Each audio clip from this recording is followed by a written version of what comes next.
Hi friends, welcome back to my video.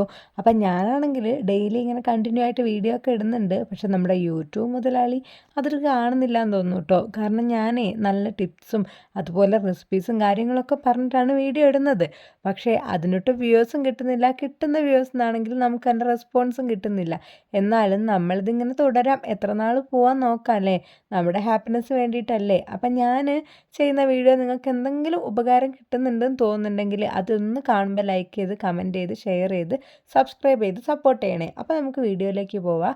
എന്നത്തെയും പോലെ നല്ല മഴയാണ് ഇന്ന്. അപ്പോൾ വൈകുന്നേരമാണ് കേട്ടോ. അപ്പം നമുക്ക് ത്രിജുവിനെ കൂട്ടണം. അതിന് മുന്നേ ത്രിജുവിന് വേണ്ടിയിട്ട് സ്പെഷ്യലായിട്ട് എന്തെങ്കിലും ഉണ്ടാക്കണം. ഇപ്പോൾ റാഗിപ്പൊടി കിട്ടിയോണ്ട് അതിലാണ് ഫുള്ള് പരിപാടി.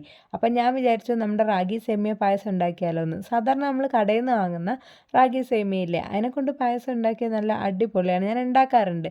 അപ്പം ഞാൻ വിചാരിച്ചു ഞാൻ സേമിയ അടയൊക്കെ ഉണ്ടാക്കാറുണ്ട്. അപ്പോൾ അതുപോലെ നൂൽപുട്ടിൻ്റെ അച്ചിലിട്ടിട്ട് നമുക്ക് പായസമാക്കി എടുക്കാമെന്നുള്ളത്. സംഭവം ഞാൻ വിചാരിച്ച പോലെ ഭയങ്കര പെർഫെക്റ്റ് ആയിട്ട് കിട്ടിയില്ലെങ്കിലും നല്ല ടേസ്റ്റ് ഉണ്ടായിരുന്നു കേട്ടോ. ആ ഒരു നൂല് പോലെ കറക്റ്റ് കിട്ടിയിട്ടില്ല, കാരണം കുറച്ച് അലിഞ്ഞു പോയിട്ടുണ്ടായിരുന്നു. പിന്നെ കുട്ടികൾക്കൊക്കെ നമ്മൾ കുറുക്കുണ്ടാക്കുന്നതിന് പകരം ഇങ്ങനെയൊക്കെ ഉണ്ടാക്കി കൊടുത്താൽ അവർ പിന്നെയും കഴിച്ചോളും.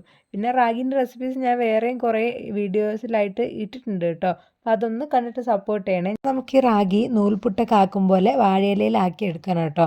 അപ്പോൾ അതിന് ഞാൻ ഇല എടുക്കാൻ പോയതായിരുന്നു. അതിനുശേഷം പിന്നെ തീയൊക്കെ കത്തിച്ച് നല്ല ചൂട് വെള്ളം, തിളച്ച വെള്ളം, കുറച്ച് മൈദപ്പൊടിയും കൂടെ ഗോതമ്പ് പൊടിയും കൂടെ ചേർത്ത് കൊടുക്കുന്നുണ്ട്. ഉപ്പും കൂടെ ചേർത്ത് വെളിച്ചെണ്ണയും കൂടെ ചേർക്കുന്നുണ്ട്, ഒട്ടാതിരിക്കുക. എന്നിട്ട് നമുക്ക് കുഴച്ചെടുക്കാം. അതിനുശേഷം നൂൽപുട്ടിൻ്റെ അച്ചിലിട്ടിട്ട് ഈ ഇലയിലേക്ക് നമുക്കിങ്ങനെ ഇതാക്കി കൊടുക്കാം കേട്ടോ. അപ്പോൾ 2 ഇലയിലാണ് ഞാൻ ആക്കി കൊടുക്കുന്നത്. അങ്ങനെ ആക്കി കൊടുത്തതിന് ശേഷം നമുക്ക് ഇതൊരു 10 അല്ലെങ്കിൽ 20 മിനിറ്റ് വേവിച്ചെടുക്കാം കേട്ടോ. ഒരുപാട് നേരമൊന്നും വേവിച്ചെടുക്കേണ്ട ആവശ്യമില്ല. മുത്താറി ആയതുകൊണ്ട് തന്നെ ഇത് വെന്തോളൂ. അപ്പോൾ നമ്മൾ ഈ വാങ്ങുന്ന സേമിയയില്ലേ, അതാണെങ്കിൽ 1 മിനിറ്റ് വെള്ളത്തിലിട്ട് വെച്ചിട്ട് നമ്മൾ ഇതേപോലെ വേവിച്ചെടുത്താൽ മതി. അപ്പോൾ അത് സേമിയ അല്ലാത്തതുകൊണ്ട് അങ്ങനെ സേമിയ ആക്കി എടുക്കാനാണ് നമ്മളിങ്ങനെ നൂൽപുട്ടിൻ്റെ അച്ചിൽ ഇങ്ങനെ ആക്കി എടുക്കുന്നത്. അതിനുശേഷം ഞാൻ തേങ്ങാപ്പാൽ എടുക്കുന്നുണ്ട്. നമുക്ക് സാധാ പാലാണെങ്കിൽ എടുക്കാം, തേങ്ങാപ്പാലൊന്നും വേണമെന്നില്ല. ഇപ്പം ഞാനിത് പെട്ടെന്ന് വിചാരിച്ചൊരു പ്ലാൻ ആയതുകൊണ്ട് പാലില്ലായിരുന്നു. അപ്പോൾ ഞാൻ ചെന്നാൽ പിന്നെ തേങ്ങാപ്പാലിൽ ചെയ്യാമെന്ന്.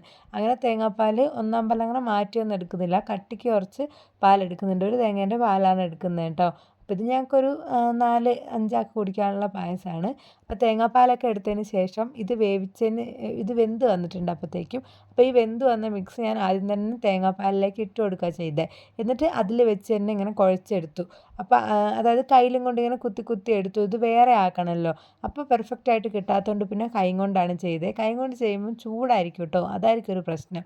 അപ്പോൾ ഞാൻ പഞ്ചസാരയും കൂടി ഇട്ട് ഇതിലേക്ക് മിക്സ് ആക്കിയതിന് ശേഷം നല്ലോണം ഇളക്കിയെടുക്കണം. കാരണം ഇത് വേവിച്ചതാണെങ്കിലും ഇതിങ്ങനെ ഇതിലേക്ക് അലിയും. അപ്പോൾ ഇളക്കി സെറ്റാക്കി എടുക്കണം. എന്നിട്ട് നമുക്കിതിലേക്ക് വേണമെങ്കിൽ അണ്ടിപ്പരിപ്പ് മുന്തിരിയൊക്കെ ചേർത്ത് കൊടുക്കാം.